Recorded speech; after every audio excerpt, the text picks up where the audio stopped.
This is NLPS Ed Talks, a podcast brought to you by Nanaimo Ladysmith Public Schools.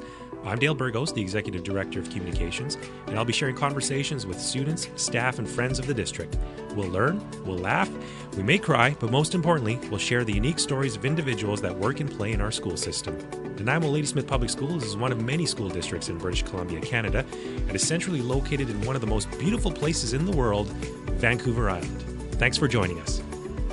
Welcome. It's the second season for NLPS Ed Talks. I'm very excited, as always, to have a guest here in the studio. But just want to say that last year was a very successful year. We had some great podcasts, and this year will be just the same. And our first guest this year, I'm really excited to have you here. His name is Dionte Jelks. Welcome.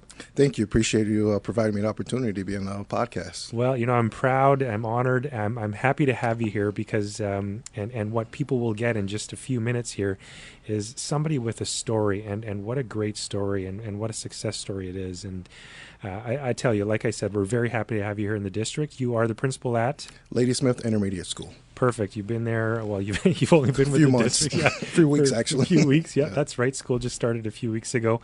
But you're not new to BC. You were in BC not too long ago. So we'll get into a little bit of that in just a little bit.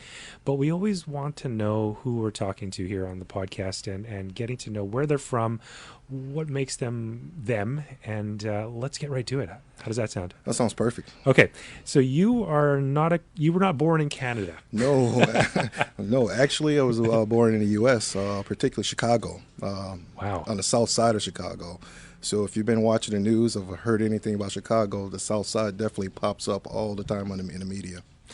And south side, I mean, Chicago's a big city. I mean, population-wise, what's the size, you think? About 8 to 10 million. Ooh, okay, and that's one of the, I'll say, is that, I mean, I know there's the big ones like New York and LA. Those are the big ones. Where's Chicago? I'd say Chicago is probably ranked number 3 in the U.S. as far as population within cities. Yeah. Okay, so quite large. And when you say south side of Chicago, I mean, safe to say that's half of that population of what you just shared, 4 to 5 million. Pretty much. Chicago's divided into pretty much 4 different sides. You have the north side, south side, the east side, and west side. Okay. So whenever you meet someone in Chicago, you always ask where you're from, what side you're from. So you just say south side, and you automatically know the neighborhood where you're from. Okay.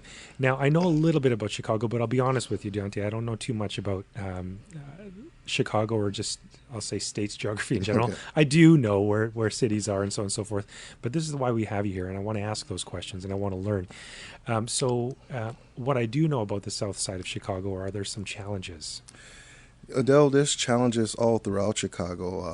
Economically, it's a tough city. I mean, if you don't have street smarts, you don't have a strong backbone, you're going to become a statistic. It's proven day in and day out. You have to be a fighter. And that's difficult to hear because you see it in the news, you watch it, portrayed in movies and TV shows. There are areas in every Canadian city that do have some challenges as well, but Chicago is really known for some of those really hard times, and it goes back years and years. Yes. And of course, Prohibition days when you had gangsters running the city, that sort of thing. Exactly. But it goes even further than that. And of course, now it's 2019. You've got big challenges, and some of the notes that I had read on you here is you lived in Robert Taylor homes, and if those that don't know what that is, and I read a little bit about it because I wanted to know more, tell us what it was. Well, what it is. It's if you can just close your eyes and picture this, is a concrete building, 18 stories high, 14 apartments on each floor. It's like a concrete jail. Your porch is ironclad fenced, and just about 99% of the people there were on welfare. And so it was a very difficult and hard upbringing. When you talk about the Robert Taylor homes, it's just not one building. It was 20 buildings that are within 50, 60 yards apart, and you just poverty stacked on top of poverty. So to make it out of there, it's no easy feat.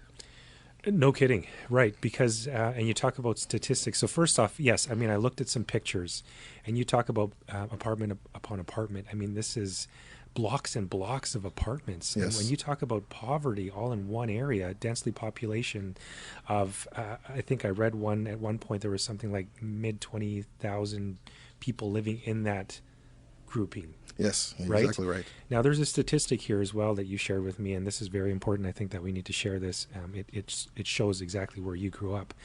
Well, you tell me the statistic rather about being what? What's the Robert Taylor Homes is known for what? Oh, gangs, Yeah. violence, Yeah. drugs, single-family households. I can go on for what the Robert Taylor Homes represents. Right, and also being the poorest. Yes. In the United States. Pretty much at that time when I was born in 1977, between 1977 and 80s, it was one of the poorest in the United States. And when you look at the media now, Baltimore is the poorest. But right. we were that Baltimore in the 70s, late 70s, early 80s. So what does it look like right now these days?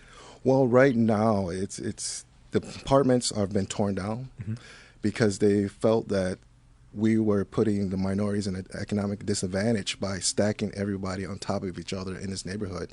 Right. You know, there was poor education, poor housing, and it just didn't work. But the plan wasn't well thought out. What they decided to do was tear down these buildings without any plan. Oh, no.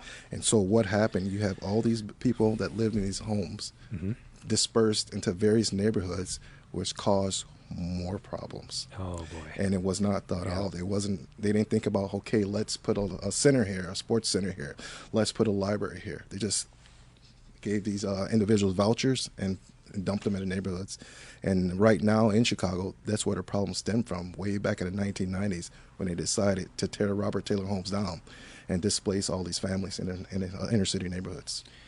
Unreal. I mean, and this goes back, well, you say 1990s, but even before that, I think the idea of building the Robert Taylor Homes was, of course, it was named after, the namesake is a gentleman who worked for the city council? CHA. Okay. And, sorry, for those that don't know CHA? Chicago Housing Authority. Okay. And he was a big proponent for housing in Chicago and affordable housing for everyone, right? Essentially, right? Now, I think the idea was nice about the Robert Taylor Homes, meaning putting them up so that there's affordable housing for everyone. Except it didn't really work out that way. Clearly, it didn't. What did work out is what happened is when they decided to do that, it created separation between a strong family, because the plan was to have family together, but what it actually did was take the father out of the household. So a majority of those homes did not have a father or a male figure in those households. And that's why the destruction, the poverty, the gangs, the violence, that's where that grew from. Okay. And then, of course, with that type of community, you've got schools in the community as well. And what do those schools look like? Well, I can remember back to my days going to McCorkle Elementary School. It was tough. I lived a few blocks from the school, but you have to worry about going through different gang neighborhoods, getting into fights. You didn't have lunch on a daily basis. It was pretty tough. And, after school programs, there was no such thing as after school programs. You just went right home and did your homework, and that's it. It's interesting to hear. I mean, because there are schools, of course, all over, yes. right? Chicago is not alone in that sense. Yes. There are kids that don't eat, and thankfully we've got some really good programs here in our school district that addresses food programs, yes. which is really good, and we can get into that a little bit here. Let's fast forward now. You've gone through your elementary school years. You're in Chicago still. You attended high school there as well? Yes, I did. Attended Kelly High School on the south side, 41st in California. Okay. I think it was probably the best decision of my life, and that's where I found several of my mentors that inspired me and kept me on the right track. Oh, nice. Okay. What was that impetus for you moving or going over there?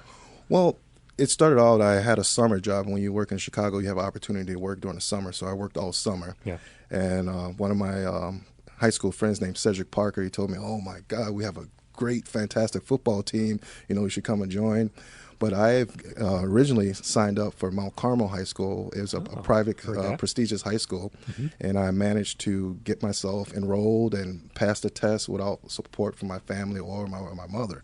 So I just took it upon myself to wake up 5 in the morning, go across town, take the test, and just did it all myself. But Cedric lied to me. We didn't have a good football team. Oh no. Okay. But when I got there, I was involved in football, baseball, wrestling, band, student council, sea explorers, learn how to.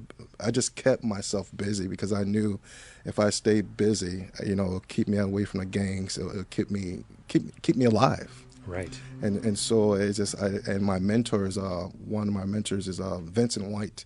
He was my football coach, and he served as a security guard at the school. And when people think about mentors, they don't think about security guard like teachers, principal, but he was a security guard in school, and he was there every step of the way through my entire high school life. He provided everything that I needed for me. Wow. You hear these stories, and it's great that you shared that, but not everyone's so lucky. Yeah, I've on my road, I've had a few friends that have passed away, or were killed or were murdered, and it's hard. It makes you think how valuable life is and how lucky I am to be alive. I can remember one example. My good friend, we played football together. His name was Ramon Godinez. He was a fantastic individual. We were in a DARE program together. We went to speak to younger kids about drugs and violence instead of school. And we graduated in 2000, I think it was 2001. I went to university. And then I got the fateful phone call one night that Ramon was shot in the head and killed walking home from work. Just walking home from work. Walking home from work. Oh, I'm sorry to hear that. Yeah. And is that common? Is that something that you hear regularly? It's very common. Like about a month ago, I got on a phone call with my brother, and he was dropping a friend off at home, and he was inches away from losing his life. Somebody shot at his car, and the bullet lodged right in the headrest of his car, and it's just you just don't know. Oh my gosh. And for myself, I consider myself lucky. Out of all the males in my family, I was the only one never to be shot by a gun. Really? Every male in my family has been shot more than once. Yeah, that almost leaves me speechless, and I'm not usually like that, Dionte. My heart goes out to you, to your family. I mean, that's hard to hear, right? And you hear these stories, but when you actually meet somebody, that really just changes everything. You lived on your own when you were young too. Yes, my mother was facing addiction as well as my father. So my grandmother took me in at a young age, but she passed away when I was a grade 10 sophomore year in high school. And so when she passed away, I ended up working a full-time job at a grocery store just because I knew I would be able to get food to feed myself. So I worked full-time at a grocery store. I never made excuses. I just, pushed forward. And, it was tough, but, I always got this motto, if not me, then who's going to look out for me? I have to take care of myself. Right. Maybe let's just take a second here. I mean, there's a lot of people out there that do struggle everywhere, even where we are working right now.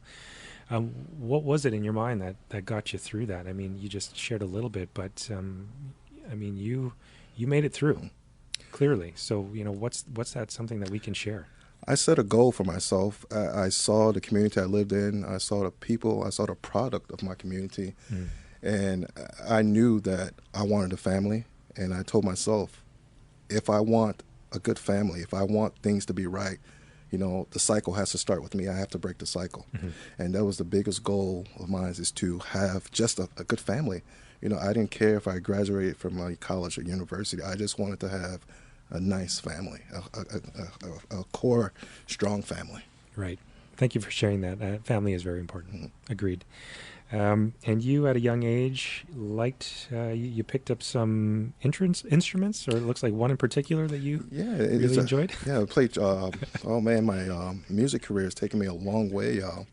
When I was younger, I was enrolled in Hurley Elementary School, and luckily for me, they had a band there. Okay. And so I cycled through several instruments, clarinet, saxophone, trombone, percussion. Wow. And then I finally settled on a trumpet, and that's what stuck with me. And I played trumpet all the way through elementary and high school, and I played in university for a little bit. Nice. So that took you out of the school. Did you get into the competitions or big productions? Yeah, at when all? I was in high school, I was part of my school's jazz band.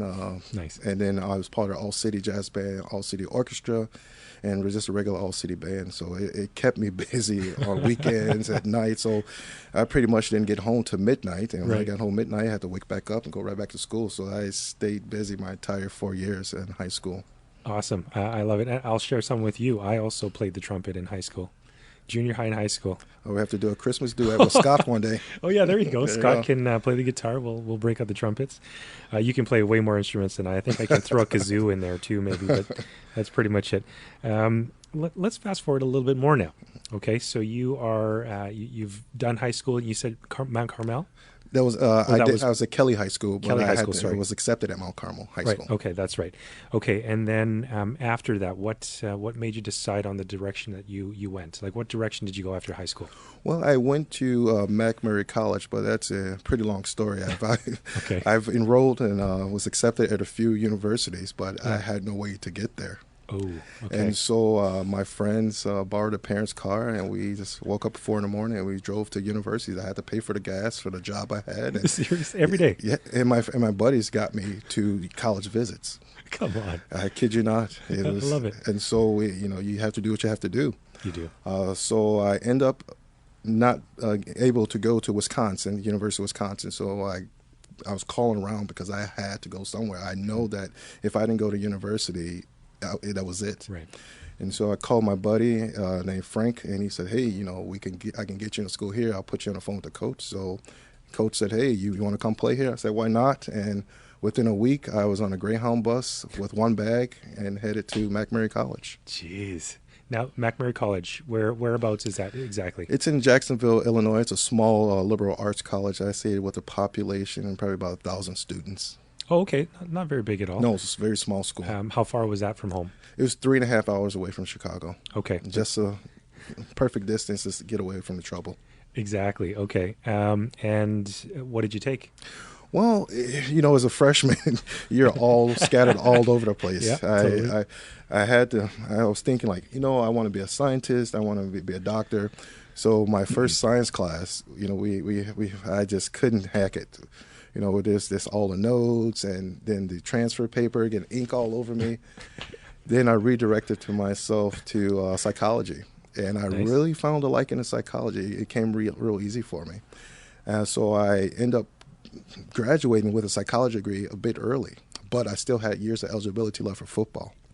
So I was like, what do I do now? And so I started taking education classes through the summer, and I fell in love with education, and I just stayed one more year and got a double in psychology and education.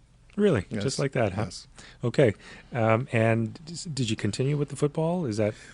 Well, I continued through university. Okay. Then after college, I went and spoke with my athletic director because I said, I know I'm not going to be able to play professional sports, but I want to coach at the university level. Mm-hmm. And he's like, well, you have a decision to make. You either can have coach at the university level and be all over the place, or you can get a job as a teacher and be settled. And, it was pretty hard to think which one to choose. But, my goal was to have a family and have a strong family, matter of fact. So I settled on education and being a teacher because I know that will provide my family with the stability that I didn't have. Gotcha. There you go. And then from that point? Well, from that point on, when I went to there, I was pretty much coaching all over the place. I went back to my alma mater to be a teacher. Oh, really? So it was at Kelly High School, and so that's my first year of teaching, which is my football coach was the principal there. Oh, geez. So it was almost like a match made in heaven. No kidding. How long were you there for? I was there for 4 years, and while I was there, I coached football, wrestling. I was a part of the band, helping out the students in band. So, again, I kept myself busy to stay out of trouble. Geez, now from that point, where did you go? So from there, I went on to Eisenhower High School, which is in Blue Island, Illinois. Then from Eisenhower High School, I went and got my first taste of being an administrator at Plainfield East High School. Okay. And so that school is a population of about 2,500 students, and it was the first year that school opened, so it was pretty nice to open a brand new high school. No kidding. Where was that at? That was in Plainfield East, Plainfield, Illinois, which is approximately about an hour and a half south of Chicago. Okay, so outside of Chicago. Yes. Okay, so from that point, you opened up a new school. You were there. That's fantastic. Did you stay there for a little while? Well, I was there for 3 years. Okay. And my wife, she just told me, it's time for us to go home. Okay. And I want to go back to BC. I want to be with my family. And so we just decided to sell our home. Okay. And pack everything up and move to BC in 2010. Wow. Okay. So let's step back just a couple seconds here. You mentioned wife. What's her name? My wife's name, she doesn't want me to say it, but she doesn't like her first name, but her first name is, I'm going to pay for it when I get home. Oh, no. Her first name is Violetta Elizabeth Canhuta Jelks. Wow. Okay. And she's from BC, you said? Well, it's another long story. Okay. She's from El Salvador. Wow. Okay. And she moved with her parents and her brother from El Salvador during the Civil War. Okay. And so her father was a political leader. He spoke out for the people. Mm-hmm. And the U.S.-backed army, El Salvadorian army, came to his house to kill him. Ooh. And so his family, with my wife and her younger brother, were whisked out of El Salvador that night and flown to Prince Albert. Wow. And that's where where she got her start from, in Prince Albert. Okay. And thankfully, of course, they did that because, of course, Dad was okay. Clearly, they made it to BC, yes. And of course, you met. But how did you meet out in Illinois? Well, at university, she came out down to Jacksonville looking for a school to attend. Yeah. McMurray is known for his deaf ed program as well as his social work program. Okay. So it was probably about 5 or 6 o'clock. I was leaving football practice. Yep. And, of course, when you're at football practice, you're just with your boys. That's it. Yeah. And I just saw this beautiful woman walking across campus, and I couldn't believe it. And so it was pretty much like a sprint between myself and another buddy. I had to trip him, and I got to her first. Oh, jeez. And I asked her on a date, and I just hey, let's go to Chicago. And she's like, wow, you're pretty brave. I'm like, and so we went to Chicago, and we just kept in touch all through university. Yes. Okay, and finished university. You started working, and then just sort of kept in touch, rekindled it.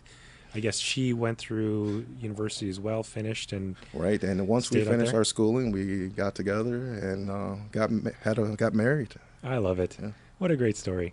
And then, of course, moved back here 2010. Yes. So what did you do in 2010 when you moved here? 2010, it was pretty difficult to find employment. So I volunteered around the community until my paperwork went through to become a resident. Okay. And so during my time in 2010, and I coached football at Mount Doug High School. Okay. Won a couple of provincial championships there, which was pretty awesome. Good. And so I just kept myself busy being involved with students because I know I like to influence the young people and just lead them on the right path. So I had to stay involved somehow with schools. No kidding. Yeah, no kidding. And then when did you eventually just get back into the system and start working as an administrator, teacher administrator? Well, we moved up in 2011. We moved to the Williams Lake area. Okay. From there, I worked in a drug addiction treatment facility called Ninkani Wellness Center. It was a facility for families and youth addicted to alcohol and drugs. And I sat with this young lady that was crying and sobbing on the last day of her graduation because I'm like, you're going home. But she was still sad and crying because she was going home, and I never understood why. Okay. And she explained to me, you don't know what it's like to live on a reserve. And from there, I thought, I need to get back into education. I need to go see what it's like. I know I can make a difference. Mm-hmm.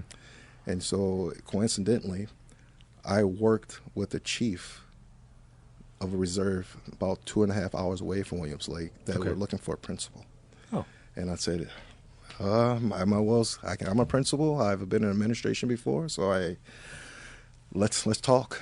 Right. And so that summer, I ended up signing a contract and being a principal at Swiham First Nations, which is in Dog Creek, BC. And you were there for how long? I was there for 4 years, and being there 4 years, I lived on reserve for 4 years. And I mean, again, being on a reserve, some reserves or is there some comparisons about where you grew up and a reserve? And I don't know if I'm making a stretch here to say, but I'm just asking the question that some reserves do have struggles as well, just like where you grew up. It's exactly the same. Wow. And I think that's why I fit in so well and knew what was going on and knew how to support students as well as the families. Okay. And I they knew that I told them my story, and they knew that I had the answers. They knew that they can come with me for support anytime, whether it's 5 in the morning or 12 at midnight. They will come to me, Wow. and my door is always open. You know, you're just not the principal. Oh.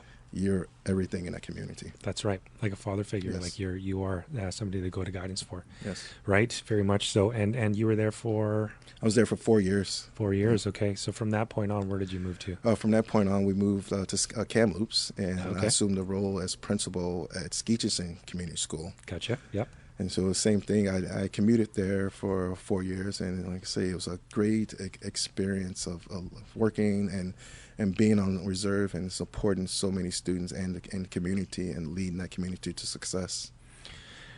And good for you. And you did that for how long? 4 years. Another 4 years. So 4 years seems to be your number. Yes. For a lot of things I'm noticing here. So 8 years total, you've been working directly with Indigenous schools. Yes. Right? And then after that 4 years in Kamloops, where do you head over to? After 4 years in Kamloops, I had the opportunity to work right here in Ladysmith at Desegregation Community School. Okay, that's right. And you weren't very far away, and that was just recent, actually, right? Just this past January. Okay. And your goal was always, of course, to come back to the island, I'm assuming? Yes, that's the most important goal, is come back to the island and like I say, to be with family. Right, That was exactly. our whole reason of moving to Canada, was to be with family. Right. So you only were in Stamanis First Nation for just a few months. Yes. Started in Ladysmith Intermediate then. Yes. And then that's it. So you've come around. You're here now, and again, like I said, we're very happy to have you here. You mentioned you had a wife, and by the way, I know a few El Salvadorians, and they do have long names. Oh yeah. Right, but all their names are beautiful. Yes. So please, tell your wife that, okay? Now you also have some kids. Yes, I do. I have 3 Yep. boys. Yep. Noe, he's age 13. Jeremy, age 11. And Kian, age 6, going on 40. I have one of those, right? You know what it's like. They need a cell phone all of a sudden. Yep, What do you need a exactly. cell phone for? Do you have a job? No. But do you need to be, it's just the funniest story, but you're right. 6 going on 40. I've heard that many times. Now that you're out there, or rather you're here on the island, beautiful place, obviously. Yes, I don't have to tell gorgeous. you that. What do you like to do when you're not working? Well, I love to volunteer my time. I feel like that I'm indebted to my coaches, because they gave so much of their time to me, of mentoring me, and that's what I do on my off times. I coach after work. On Saturdays, I coach and volunteer, Nice. and with little time I do have, I like to go hiking with my family, explore BC. Of course, so many places to go to, right? Millions of places. No kidding, literally, yeah. I want to go back a little bit here, because you also shared an article with me, and I wanted to talk a little bit about it, and then we'll get to your plans for Ladysmith Intermediate for this coming school year. But this goes back to the time, and after reading your article and doing a little bit of research online here, desegregation busing. Yes. Right, and that was, I believe, good intentions, but didn't turn out so. No. Okay, so tell us a little bit about that. Well, back in the 80s, what happened was the federal government passed a law where they were trying to desegregate schools. Mm-hmm. Because when you look at the city of Chicago, it's very segregated. You have your Italian neighborhoods, your Irish neighborhoods. Mm-hmm. It's segregated. And a lot of people don't realize that. When they visit, they just visit the downtown area. Right. But they don't take the step of foot outside the downtown area to know that Chicago is very segregated. So to fall into compliance, they would bus students from their neighborhood into different neighborhoods to attend school. And so I was part of the 80s busing desegregation. Oh, okay. And so it was all long rides. I wake up probably like 6:30 in the morning, get on a bus at 7, and got to school at 9. So we were probably pretty much on a bus for an hour and a half to 2 hours per day. Wow. Traveling. That's a long time. And so the idea was sort of, I'll say, mixing up the nationalities, the races, right? So that it's not just all blacks in one school. Exactly. For example, right? And it didn't work? For me, it worked very well, because Okay. I was able to meet friends that I still have today. Nice. I was able to play in a band, and my band teacher, Mr. Smith, and another mentor I failed to mention, Mr. Martin McGrath. He's one of my principals. This man was unreal. My grades had poor grades, and it just wasn't working for me. But he never gave up on me. He always Nice. told me, "You can do it. You can do it." And I remember on my report card and during grade 8, and he wrote on there, "I knew you can do it, brother." And he signed his name, and I still have Nice. the report card. You do, Yes. Canada is very much a melting pot, as you've probably heard, right? I mean, our schools have nationalities from all over. There are still, I think, some pockets around where you see a Yes. lot more, right? Not so much like your area that you had grown up in, but you know, the article, and thank you for sharing it. It was an interesting and a really eye-opening read.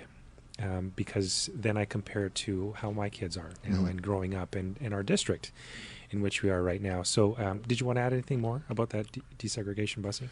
Yeah, you know, a lot of my friends, they didn't fare so well. Okay. Because when you look at same thing when you look at First Nation students when they come into public schools, Yeah. it's very difficult for them to feel accepted. You know, the rigor of the assignments is pretty difficult. So there was not a lot of success of taking students out of their neighborhood and putting them and busing them out. So I was, again, one of the lucky ones that was able to attach on something and to Right. run with it. And do you know if that's still happening? It's not, at this point, it's not happening anymore. The schools are pretty much still segregated. Right now in Chicago, down in inner city, they're creating these elite high schools. Oh, And you have to test to get in a public school. in a public school? Yes, you have to take assessments to get into a public school.